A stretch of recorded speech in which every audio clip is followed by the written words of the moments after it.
Hello दोस्तों, एक बार फिर से आप सभी का स्वागत है एजुकेशन बाइट पर। मैथ्स की लास्ट क्लास में हमने पूर्ण संख्याएं, पूर्णांक और प्राकृतिक संख्याएं, इसके साथ ही परमेय संख्याएं देख ली थी। ठीक है। और इसके अलावा मैंने आपको जितनी भी संख्याएं होती हैं, सम संख्याएं, भाज्य संख्याएं, सारी संख्याओं के बारे में बता दिया था। परमेय अपरमेय जितना भी आपका था सब बता दिया था। ये चैप्टर आपका जो था वो फर्स्ट सेमेस्टर में भी था। फर्स्ट सेमेस्टर में पहला चैप्टर ही ये था, और आपका जो ये सेकेंड सेमेस्टर है इसमें ये थर्ड चैप्टर है। बस पूरी संख्याएं नहीं दी गई हैं, बस वहाँ पर पूर्ण संख्याएं, पूर्णांक, प्राकृतिक और परमेय, बस 4 संख्याएं दी गई हैं। तो अब ये 4 समझाने के लिए बेसिक चीज़ आपको बतानी पड़ी थी, तो सारी संख्याएं मैंने करवा दी हैं। और इससे पहले जो आपका लासा और मासा का चैप्टर था वो भी मैं कंप्लीट करा चुकी हूँ। ठीक है। अगर आपने वीडियो नहीं देखी है तो आप वहाँ पर चैनल पर जाकर देख सकते हैं। आज की क्लास में क्या होगा, हम पूर्ण संख्याओं पर संक्रियाओं के प्रगुण देखेंगे। ठीक है। प्रगुण यानी कि उसको गुणधर्म भी बोल सकते हैं, यानी कि जो पूर्ण संख्या है वो किस तरीके से अपना गुण या प्रॉपर्टी कौन कौन सी शो करती है, कौन कौन सी शो नहीं करेंगी। मतलब जोड़ में कौन सी प्रॉपर्टी शो कर रही है, घटाने में कौन सी कर रही है, गुणा में कौन सी कर रही है और भाग में कौन सी कर रही है या कौन सी नहीं कर रही है, हमें देखनी है। ठीक है। पहली प्रॉपर्टी होती है समवरक प्रगुण। ठीक है। तो एक एक पढ़ेंगे, पहले योग का पढ़ेंगे, फिर मतलब घटाने का, गुणा का, भाग का। ठीक है। एक एक करके सारी पढ़ेंगे। तो समवरक प्रगुण का मतलब, इसका मतलब क्या है कि दो पूर्ण संख्याओं का योगफल सदैव पूर्ण संख्या होगी। यानी कि आप कोई सी भी दो पूर्ण संख्याएं ले लो और उनको अगर ऐड करोगे तो हमेशा आपको एक पूर्ण संख्या ही प्राप्त होगी। जैसे मान लो आपने 2 और 3 ले लिया, 2 भी पूर्ण संख्या है, 3 भी पूर्ण संख्या है। अब आप ये तो समझ गए होंगे कि पूर्ण संख्याएं कौन सी होती हैं। तो 0 से आपकी स्टार्ट होंगी और कहाँ तक जाएंगी, अनंत तक। यानी कि 0, 1, 2, 3, 4, 5, 6, 7, 8 सब आपकी क्या है, पूर्ण संख्याएं, 0 से स्टार्ट होंगी। ठीक है। 2 भी आपकी पूर्ण है, 3 भी पूर्ण है। अगर इनको ऐड करें तो कितना निकल के आएगा, 5 आएगा। तो देखिए 2 भी पूर्ण संख्या है और 3 भी पूर्ण है। दोनों पूर्ण संख्याओं को जब ऐड किया तो निकल के कितना आया, 5। और ये 5 भी क्या है, पूर्ण संख्या है। एक और एग्जाम्पल देख लो, 4 और 3, 4 3 कितना हो गया, 7, पूर्ण संख्या निकल के आई। ऐसे कोई भी ऐड कर लो, 6 4, देखो 6 4 10 निकल के आया, 10 भी पूर्ण संख्या है। तो यहाँ से आप समझ गए कि दो पूर्ण संख्याओं को जब भी हम जोड़ेंगे, कोई सी भी दो पूर्ण संख्याएं हो, सदैव उनका योगफल क्या रहेगा, एक पूर्ण संख्या ही रहेगी। यानी कि अब आप यहाँ से ये समझ गए हो कि समवरक का गुण जो है वो योग में, यानी कि योग संक्रिया क्या होती है, प्रदर्शित करती है। ठीक है। नेक्स्ट है आपका क्रम विनिमय गुण। ठीक है। क्रम विनिमय प्रगुण या गुण। ठीक है। तो दो पूर्ण संख्याओं का योग क्रम बदलने पर अपरिवर्तित रहता है। मतलब ये है कहने का, जैसे अभी 2 और 3 लिया था, 2 और 3 को ऐड करने पर कितना आया था, 5। अगर हम इस 2 और 3 का क्रम बदल दें, यानी कि 3 पहले कर दें, 2 बाद में कर दें, तो तब भी तो योग आपका 5 ही आएगा। कोई और संख्या ले लो। ठीक है। यहाँ पे 4 ले ली और मानो 8 ले लिया, 8 4 कितना हो गया, 12 हो गया। अब 8 को पहले ले लो और 4 को बाद ले लो, तब भी तो 8 4 12 ही आना है। ठीक है। अब मान लो 1 और 7 ले ली, तो 1 और 7 कितना, 8 आ गया। अब 7 और 1 कर दो तब भी 8 ही आएगा। यानी कि ये बात समझ गए आप कि दो पूर्ण संख्याओं का अगर हम क्रम बदल दें तब भी क्या होगा, वही योगफल प्राप्त होगा जो पहले प्राप्त हो रहा था। यहाँ भी 5 प्राप्त हुआ, यहाँ भी 5 मिला, यहाँ 12 प्राप्त हुआ, यहाँ भी 12 ही मिला, यहाँ 8 प्राप्त हुआ, यहाँ भी 8 ही मिला। ठीक है। तो यानी कि अब यहाँ से समझ में आ रहा होगा कि योग में क्या होता है, क्रम विनिमय, जो योग की संक्रिया होती है वो क्रम विनिमय जो प्रगुण होता है उसको प्रदर्शित करती है। समवरक को भी किया था और क्रम विनिमय को भी किया था। इसमें कुछ संक्रियाएं होंगी जो नहीं भी करेंगी। ठीक है। अब सहचर्य प्रगुण में क्या होता है, तो सहचर्य प्रगुण को देख लीजिए। सहचर्य प्रगुण में क्या होगा कि 3 संख्याओं के योग में से किन्हीं 2 संख्याओं का योग पहले निकाल लेने के बाद उसमें तीसरी संख्या को जोड़ने पर योगफल पर कोई प्रभाव नहीं पड़ता है। अब मैं इसको आपको ऊपर समझा देती हूँ। मान लो 3 संख्याएं कोई ले ली हैं, मैं इस तरीके से लिख रही हूँ। 1 2 ले ली हमने, प्लस का निशान लगाया, 3 नहीं, 3 तो बहुत बार ले लिया, 4 ले लेते हैं और ले लेते हैं 5। ठीक है। ये 3 संख्याएं हमारे पास हैं, 5। ठीक है। अब इन 3 संख्याओं में वो ये कह रहा है कि किन्हीं 2 संख्याओं को पहले ऐड कर दो। तो 4 और 2 को ऐड किया, कितना हुआ, 4 2 हो गया 6। अब हम इसमें ऐड कर देंगे 5, तो कितना आ जाएगा, योगफल 11 प्राप्त हो गया। ठीक है। अब हम ऐसा भी तो कर सकते हैं कि 4 और 5 को ऐड कर लें। ठीक है। तो 4 और 5 को ऐड कर लिया, अब इसको ब्रैकेट में इस तरीके से भी लिख सकते हैं, 4 और 5 को ऐड कर लेंगे तो 2 + 4 5 हो गया 9, और 9 2 कितना हो जाएगा 11। और अगर इसको लिखना चाहें तो ब्रैकेट यहाँ पर लग जाएगा। समझ गए आप लोग? इस तरीके से ऐसे ही कोई और भी देख लेते हैं सहचर्य का ही। मान लो यहाँ पर 3 ले लिया, प्लस कर दिया यहाँ पर 4 + का 2, ठीक है। तो 4 2 कितना हो गया 6 हो गया, ठीक। 6 3 कितना हो जाएगा 9। अब इन 4 और 3 को ऐड करो तो ब्रैकेट लगाया, 3 + 4 फिर +2, तो 4 3 कितना हो गया 7 और +2, तो 7 और 2 9।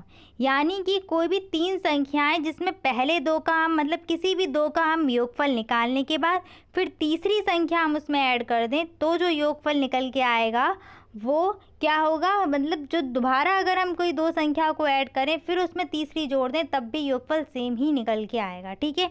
तो सहचर्य प्रगुण या सहचर्य का जो गुण होता है वो भी योग की संक्रिया में आपका होता है, मतलब प्रदर्शित करती हैं। पूर्ण संख्याएं जो होती हैं वो योग की संक्रिया में आपका क्या सहचर्य प्रगुण को प्रदर्शित करती हैं, ठीक है। अब कहीं कहीं नहीं भी करेंगी, मतलब जैसे घटाना की संक्रिया में नहीं करेंगी तो वहाँ पर हम देख लेंगे। अब एक सबसे इम्पॉर्टेंट चीज़ है आपके लिए कि योग का तत्समक अवयव, ठीक है। योग का तत्समक अवयव क्या होता है तो इसको देख लीजिए यहाँ पर। यानी कि कोई भी संख्या आपके पास है, जैसे मान लो 2 है, 3 है, 4, कोई भी ले लो, 3 4 नहीं लो, 2 ले लो, 8 ले लो, 12, कोई सी भी संख्याएं ले ली। अब इनमें क्या है, अगर हम 0 को ऐड कर दें, अगर हम 2 में 0 को ऐड करें तो कितना मिलेगा 2 ही मिलेगा। 8 में अगर हम 0 को ऐड करें तो कितना मिलेगा 8 ही मिलना है। 12 में 0 को ऐड करें तो कितना मिलना है 12 ही मिलना है। तो यहाँ से एक बात आपको समझ में आ गई होगी कि हम किसी भी पूर्ण संख्या में अगर हम 0 को ऐड करते हैं यानी कि 0 को ऐड कर दें तो क्या होगा, वही संख्या प्राप्त हो जाती है, ठीक है। तो यहाँ से एक पॉइंट आपको लिखना होगा कि जो 0 होता है, 0 को क्या होता है आपका योग के लिए क्या है तत्समक अवयव है। योग का तत्समक अवयव लिख सकते हैं इसको, योग का क्या है, योग का तत्समक अवयव है 0, ठीक है।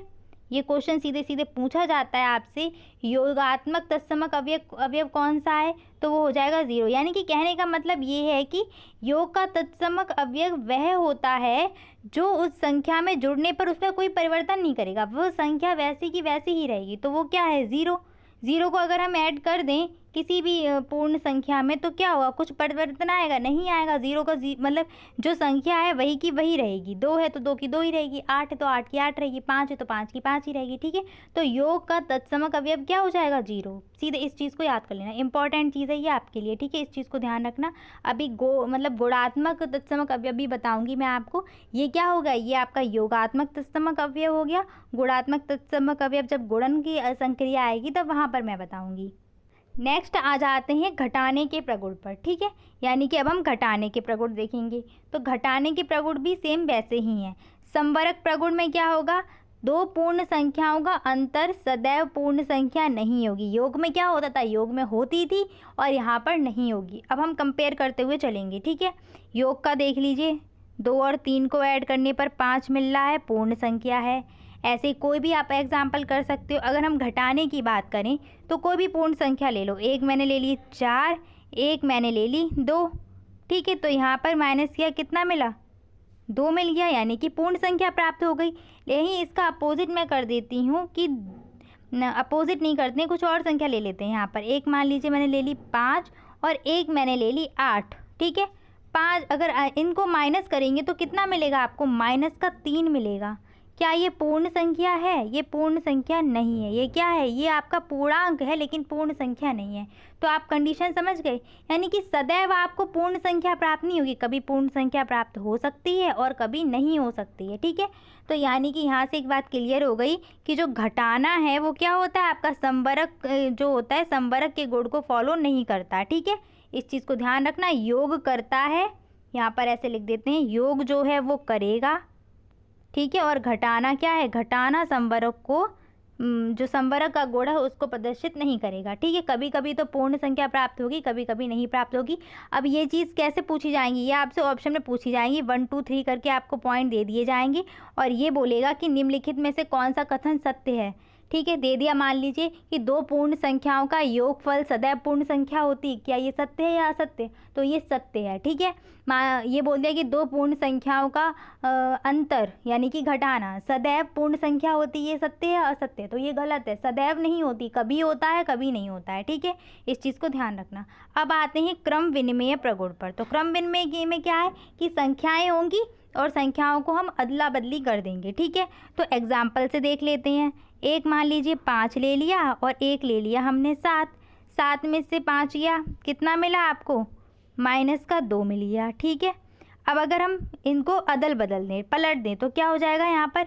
तब कंडीशन कुछ ऐसी बनेगी कि 7 में से 5 चला जाएगा। मैं क्रम विनिमय समझा रही हूँ। ठीक है, 7 में से 5 गए तो कितना बचेगा? 2। अब आप देख सकते हैं कि यहाँ पर तो माइनस की वैल्यू आ रही है, यहाँ प्लस की, यानी कि मान बराबर आए या नहीं आए? योग में तो बराबर आते थे। ठीक है, ऐसी कोई और भी एग्जाम्पल देख लो। यहाँ पर मान लीजिए 12 है। ठीक है, 12 में से कितना गया? 12 में से 9 घटा देते हैं। ठीक है, 12 में से 9 गया तो कितना बचा? 3 बचा। अब यहाँ पर 9 - 12 कर दें तो कितना आ जाएगा? -3 आ जाएगा। तो आप देख रहे हैं यहाँ पर मान बदल गया, यानी कि ये क्रम विनिमय के गुण को प्रदर्शित नहीं करेगा, घटाना। योग में क्या करता था? योग तो प्रदर्शित करता था। ठीक है, नेक्स्ट आ जाते हैं सहचर्य प्रगुण पर। तो इसमें क्या है, वही 3 संख्याएं कोई भी लेनी होगी। ठीक है, मान लो 5 ले ली, 4 ले ली और 3 ले ली। ठीक है, तो एक एक पर अप्लाई करेंगे, किसी 2 का अंतर फिर तीसरे का अंतर। तो ऐसे कर लेते हैं, 5 - 4 इसका अंतर और फिर इसमें से 3 माइनस करेंगे तो 5 में से 4 जाएंगे, कितना बचेगा? 1 बचेगा। ठीक है, -3 कर दिया तो यहाँ पर कितना आ रहा है? -2 आंसर निकल के आएगा। ठीक है, इतनी बात समझ में आ गई। अब क्या करेंगे? 4 और 3 का अंतर निकाल के फिर 5 में से माइनस करेंगे। तो 5 - 4 और 3 का अंतर, ये मैंने ब्रैकेट में लिख दिया। 4 और 3 का अंतर कितना आएगा? 1 आएगा।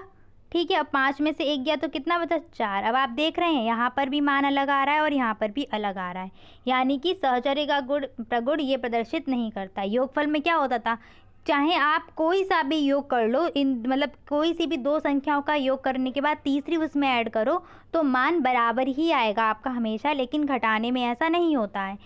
कोई और भी एग्जाम्पल आप देख सकते हैं, जैसे मान लीजिए यहाँ पर लिख देते हैं 6 -3 -2। ठीक है, तो 6 में से 3 गया आपका, 3 बचेगा और फिर -2 गया तो कितना बचा? 1 बचा। ठीक है, अब यहाँ पर 1 बचने के बाद अब इसको उल्टा करके देख लेते हैं। ठीक है, यानी कि 6 माइनस में ब्रैकेट में अब 3 और 2 का ले लेते हैं। 3 में से 2 जाएगा, कितना बचेगा? 3 में से 2 गया, 1 बचा। ठीक है, और 6 में से 1 गया, कितना बचा? 5। तो देख रहे हैं आप, मान अलग अलग आ रहे हैं, यानी कि ये सहचर्य के प्रगुण को प्रदर्शित नहीं करेगा, योगफल करता था।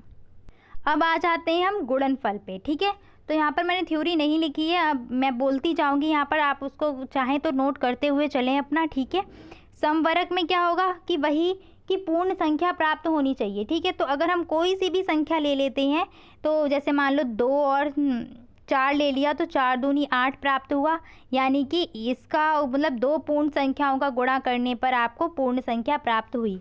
ठीक है, अब ये सदैव प्राप्त होगी या नहीं होगी तो आप इस चीज़ को देख सकते हैं। कोई सी भी 2 पूर्ण संख्या ले लो, 3 दूनी 6। ठीक है, ऐसे ही मान लो जो 7 चौक 28, यानी कि आप देख रहे हैं आपको हमेशा पूर्ण संख्या मिल रही है, तो समवर्ग का प्रगुण क्या होगा? प्रदर्शित करेगा गुणनफल में। ठीक है, यहाँ से आपको एक चीज़ समझ में आ रही होगी कि योग भी प्रदर्शित करता है समवर्ग का गुण, और क्या कहते हैं, गुणनफल भी, यानी कि गुणा में भी प्रदर्शित हो रहा है। ठीक है, घटाने में नहीं हुआ था, इस चीज़ को ध्यान रखना, घटाने में नहीं हुआ था। ठीक है, क्रम विनिमय के प्रगुण को देखते हैं, तो इसमें क्या है? क्रम बदलने पर। ठीक है, तो क्रम बदलने पर क्या है, जैसे मान लो कि 3 में गुणा कर दिया हमने 6 का, 6 3 18 हो गया। अब मान लो 6 में हमने गुणा कर दिया 3 का, तब भी 3 6 18 ही रहना है, कोई परिवर्तन हुआ? नहीं हुआ। ऐसे ही मान लीजिए कि 5 में गुणा कर देते हैं 4 का, तो 4 पंजे 20 हो गया। ऐसे ही फिर बदल देते हैं, 4 में गुणा कर दिया 5 का, तब भी 20 ही आना है, यानी कि क्रम विनिमय का प्रगुण मतलब जो गुण होगा वो गुणनफल भी प्रदर्शित करेगा। योग भी करता था और गुणन भी, यानी कि योग और गुणन साथ साथ चल रहे हैं। मान लो योग और गुणन में दोस्ती है। ठीक है, जो गुण योग प्रदर्शित कर रहा है वही क्या कर रहा है? आपका गुणनफल में कर रहा है। ठीक है, अब गुणन का तत्समक अवयव थोड़ा सा चेंज है। ठीक है, गुणन का तत्समक अव्यय आपका योग जैसा नहीं है। योग में तत्समक अव्यय क्या क्या था आपका, या योगात्मक तत्समक अव्यय की बात करें तो वो क्या होता था आपका 0 होता था। गुणन का तत्समक अव्यय होता है आपका 1, यानी कि किसी भी संख्या में आप 1 का मल्टीप्लाई करोगे तो कितना आएगा, वो संख्या ही प्राप्त हो जाएगी आपको। जैसे मान लो 4 में गुणा कर दिया 1 का तो कितना प्राप्त हुआ, 4 ही प्राप्त हुआ। ऐसे 5 में गुणा कर दिया 1 का तो कितना मिला, 5 ही मिला। 12 में कर दो तो 12 एकम 12। तो यहाँ से आप समझ गए कि गुणात्मक तत्समक क्या हो जाएगा आपका, गुणात्मक तत्समक हो जाएगा 1। ठीक है, मैं यहाँ पर दोनों चीज़ लिख देती हूँ आपकी।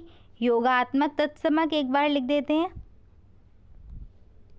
योगात्मक तत्समक, या ये पूछ सकता है आपसे कि योगफल का तत्समक या योग का तत्समक, वो एक ही बात है, वो होता है आपका 0।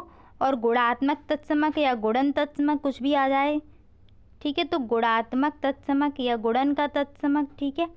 अवयव तत्समक, अवयव ये कुछ भी बोल सकता है, तो वहाँ पर क्या हो जाएगा आपका, वो हो जाएगा आपका 1। ठीक है, इस चीज़ को ध्यान रखना, ये दोनों ही आपके इम्पॉर्टेंट पॉइंट हैं। अब एक चीज़ और समझ लीजिए गुणन में कि आपका शून्य का गुणा, इसको एक अलग प्रॉपर्टी डालकर लिख सकते हैं आप कि अगर हम किसी भी संख्या में, कोई भी संख्या हो, कोई भी पूर्ण संख्या की बात करें तो यहाँ पर पूर्ण संख्या लेंगे, कोई भी आपकी पूर्ण संख्या होगी, ठीक है, कोई भी पूर्ण संख्या, उसमें अगर हम 0 का मल्टीप्लाई करेंगे तो सदैव 0 ही मिलेगा। ठीक है, ये गुण होता है। ठीक है, अगर हम किसी भी पूर्ण संख्या में 0 का मल्टीप्लाई करें तो क्या मिलेगा, हमें 0 ही मिलेगा। मान लीजिए 5 में कर दिया 0 का तो क्या मिला, 0 मिला। कितनी भी बड़ी संख्या लिख लो आप, ठीक है, 210 में कर दिया 0 का तब भी 0 ही मिलना है। ठीक है, इस चीज़ को ध्यान रखना। अब हम एक देख लेते हैं वितरण नियम, आपने सुना होगा वितरण नियम के बारे में। ठीक है, तो वितरण नियम हम देखेंगे गुणन से। ठीक है, ये आपका एक योग में लगेगा और एक घटाने में लगेगा। अब ये कैसे लगता है तो इसको देख लेते हैं वितरण नियम को। ठीक है, तो मान लो जैसे एक ब्रैकेट आपके पास दिया है 3 + 2, ठीक है, बाहर लिखा हुआ है 4। ठीक है, तो कैसे लगेगा, अब इसको दो तरीके से सॉल्व कर सकते हो। पहला तरीका तो ऐसे ही सॉल्व कर लो, 3 और 2 को ऐड किया कितना हो गया, 3 और 2 को ऐड करने से 5 हो गया ना, तो 4 पंजे 20। ठीक है, अब इसके बाद क्या होगा, मतलब दोनों आपके मान बराबर आएंगे। अब इसके बाद अंदर गुणा कर दो। ठीक है, इस चीज़ को ध्यान रखना, अगर ब्रैकेट के बाहर कोई भी राशि लिखी हुई है और गुणा का निशान है तो उसका अंदर जितने भी पद होते हैं सब में मल्टीप्लाई होता है। तो इसका मतलब यहाँ क्या हो जाएगा, 4 × 3 + 4 × 2। ठीक है, 4 तियाँ क्या हो जाएगा 12 और 4 दूनी कितना हो जाएगा 8 हो जाएगा। 12 और 8 को ऐड किया तो कितना आ जाएगा 20। ठीक है, तो देख रहे हैं आप कि गुणन का जो वितरण नियम है इसमें क्या है आपका, ये योज्य में भी क्या कर रहा है, फॉलो कर रहा है। ठीक है, अब मैं आपको इसका घटाने का बता देती हूँ, तो घटाने में भी ये सेम ही रहेगा। ठीक है, घटाने का देख लीजिए, वितरण नियम यहाँ पर डाल देते हैं, वितरण नियम। ठीक है, घटाने में क्या होगा, अगर घटाने में यहाँ पर देखते हैं 7 - 2, बाहर लिख दिया मैंने 5। ठीक है, 7 में से 2 गया, 5 ही बचा, तो 5 × 5 यानी कि 5 25 हो गया। ठीक है, अब इसका अंदर गुणा करने के बाद सॉल्व कर लो, तो 5 × 7 माइनस का 5 × 2, तो 5 सत्ते जानते हैं 35 और 5 दूनी कितना हो जाएगा 10 हो जाएगा। 35 में से 10 गए, कितना बचा 25। ठीक है, तो ये होता है आपका वितरण नियम। ठीक है, ये है आपका वितरण नियम। अब हम बात करते हैं योग की। ठीक है, तो हम योग तो हो गया था, अब हम बात किसकी करेंगे, भाग की। ठीक है, यहाँ पर मैं लिख देती हूँ भाग का। तो समवरक पहली आपकी प्रॉपर्टी क्या थी, समवरक की प्रॉपर्टी थी, तो समवरक मैंने यहाँ पर लिख दिया। समवरक में क्या होता था कि किसी भी पूर्ण संख्या में किसी पूर्ण संख्या का गुणा करते हैं ना, तो एक पूर्ण संख्या मतलब कुछ भी करें संक्रिया, हम चाहे गुणन करें, चाहे भाग करें, घटाना करें, कुछ भी करें, पर हमें पूर्ण संख्या ही मिलनी चाहिए। तो इसको आप देख सकते हैं। ठीक है, यानी कि हम क्या करें, यहाँ पर कोई भी पूर्ण संख्या ले लो। एक हमने ले ली 5 और हमने 5 नहीं कुछ और ले लेते हैं, मान लीजिए 15 ले लिया हमने, 15 ले लिया, 15 में हमने भाग दिया 3 का, तो हमें कितना प्राप्त हुआ 5 प्राप्त हुआ, पूर्ण संख्या मिल गई। अब हम क्या करते हैं, कोई और संख्या ले लेते हैं। यहाँ पर मान लो 5 ले ली और इस 5 में हमने किसका भाग दे दिया 10 का, तो यहाँ क्या मिलेगा आपको, पूर्ण संख्या मिलेगी क्या, 0.5 मिल रहा है, पूर्ण संख्या नहीं मिल रही है। ऐसे ही मान लो कोई और भी संख्या ले सकते हैं हम, 7 में भाग दे दिया 2 का, तो क्या चला जाएगा आपका 3.5 आएगा। ठीक है, 2 तियाँ 6, 1 बचेगा, 3 पंजे 10, ठीक है। तो 3.5 आएगा। क्या ये पूर्ण संख्या है? ये पूर्ण संख्या तो नहीं है। तो आप समझ गए यहाँ से कि किसी पूर्ण संख्या में किसी दूसरी पूर्ण संख्या का भाग देने पर आपको सदैव पूर्ण संख्या प्राप्त नहीं होती है, ठीक है। इस चीज़ को आप नोट कर सकते हैं। अब समवर्ग के गुण से यहाँ आप समझ गए होंगे कि 3-4 चीज़ें क्लियर हो गई हैं आपकी, कि प्लस और माइनस और मल्टीप्लाई और भाग, मैंने चारों लिख दी यहाँ पर। अब इसमें किस किस को वो फॉलो करेगा और किसको फॉलो नहीं करेगा, इसको बताइए। तो प्लस को तो समवर्ग का गुण दर्शाता है, मतलब योग में, गुणन में दर्शाता है, घटाने में नहीं दर्शाता और भाग में भी नहीं दर्शाता है, ठीक है।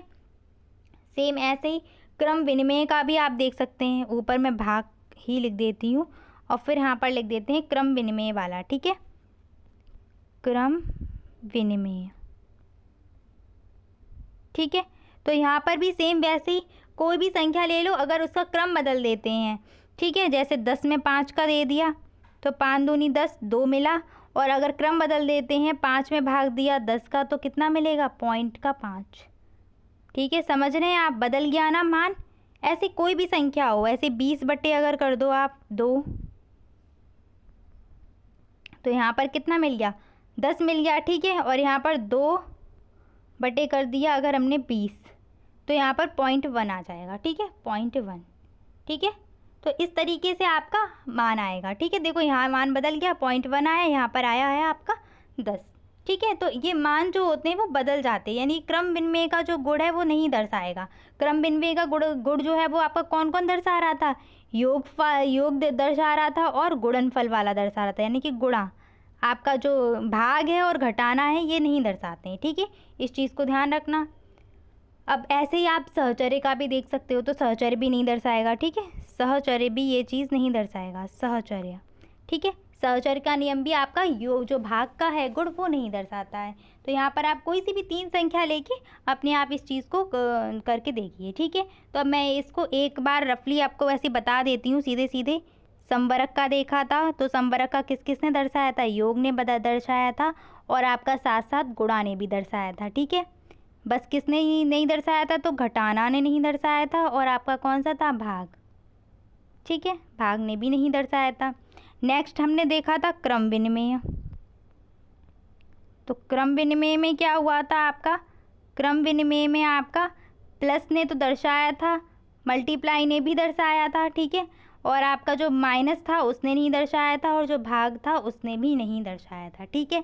सहचर्य का नियम की बात करें, सहचर्य नियम, तो वो भी आपका सेम रहता है, ठीक है। योग दर्शाता है, गुणा भी दर्शाता है, बस माइनस नहीं दर्शाता और आपका जो भाग का होता है वो भी नहीं दर्शाता है, ठीक है। इस चीज़ को आप समझ गए। अब भाग से जुड़ी हुई कुछ चीज़ें मैं आपको बता देती हूँ कि जैसे मान लीजिए कि आपको 0 से किसी संख्या में भाग करना है, ठीक है। आप क्या करेंगे? किसी भी संख्या में 0 से भाग करेंगे। जैसे मान लो 4 दिया है, 4 में 0 से भाग करेंगे, तो इसमें क्या आएगा? इसमें आप अपरिभाषित आंसर लिखेंगे, यानी कि परिभाषित नहीं कर सकते हैं। इसका आंसर होगा आपका अपरिभाषित। लेकिन अगर आपको ऑप्शन मिलता है, ठीक है, अगर आपको ऑप्शन मिलता है इनफाइनाइट का, तो आप इनफाइनाइट चूज़ करेंगे, ठीक है, इन 2 में से। और अगर अपरिभाषित मिलता है तो अपरिभाषित चूज़ कर लेंगे, ठीक है। अब मान लो किसी भी संख्या में, यानी कि किसी संख्या से हम 0 में भाग दें, ठीक है। 5 से 0 में भाग दें तो कितना मिलेगा? तब हमें 0 मिलेगा। 5 से 0 में भाग दे दो, या मान लो क्या कहते हैं 9 से दे दो, तब भी आपका 0 ही मिलेगा, ठीक है। यानी कि किसी भी संख्या से जब हम 0 में भाग देते हैं तो हम क्या कहते हैं 0 ही प्राप्त होता है, ठीक है। और अगर हम 0 से किसी संख्या को डिवाइड करेंगे तब हमें अपरिभाषित या फिर इनफाइनाइट मान मिलेगा, ठीक है। नेक्स्ट चीज़ हमें क्या देखनी है कि हम किसी भी संख्या में 1 से भाग देंगे तो हमें वो संख्या ही प्राप्त होगी, ठीक है। ऐसे ही मान लो कि जैसे मान लो 12 में दे दिया 1 का भाग तो 12 ही मिलेगा, ठीक है। ऐसे ही मान लो 15 में दे दिया 1 का भाग तो कितना मिलेगा? 15 ही मिलेगा, ठीक है। मैं यहाँ बटे का चिन्ह इसलिए लगा दे रही हूँ, कोई दिक्कत नहीं है, ऐसे भी आप लिख सकते हो, भाग ऐसे भी देते हैं, ठीक है। तो 5 ही मिलना है, ठीक है। 12 का दे रहे थे तो 12 में दे दो 1 का भाग तो भी कितना आ जाएगा? 12 ही आना है, ठीक है। और किसी संख्या में स्वयं उस संख्या से भाग दे दें, एक ये प्रॉपर्टी हो गई। और एक हो जाएगा किसी संख्या में स्वयं उसी संख्या से भाग दे दें। जैसे 6 में हम 6 का ही भाग दें तो हमें पता है 1 ही मिलना है, ठीक है। ये चीज़ें तो बेसिक चीज़ें हैं, फिर भी आपके ये कि सिलेबस में दी हैं तो मैं बता रही हूँ आपको, ठीक है। 7 से 7 में भाग दे दिया तो भी क्या होगा आपका 1 ही मिलना है। ठीक है। अब मैं आपको कुछ क्वेश्चन दे देती हूँ। पहला क्वेश्चन आपका ये है कि 3 गुणा 4 गुणा 5 ये क्या दर्शाता है। तो ये क्या दर्शाएगा आपका, तो ये दर्शाएगा आपका गुणन का सहचर्य नियम। ठीक है, गुणन का जो सहचर्य नियम है वो उसको दर्शाएगा। ठीक है, इसी तरीके से आपके क्वेश्चन आने हैं। ठीक है, ऐसे जो भी है। और आपके चलो 2 क्वेश्चन आज के हैं, इनका आंसर आप कमेंट सेक्शन में दोगे। ठीक है, योगात्मक तत्समक आपका कौन सा है।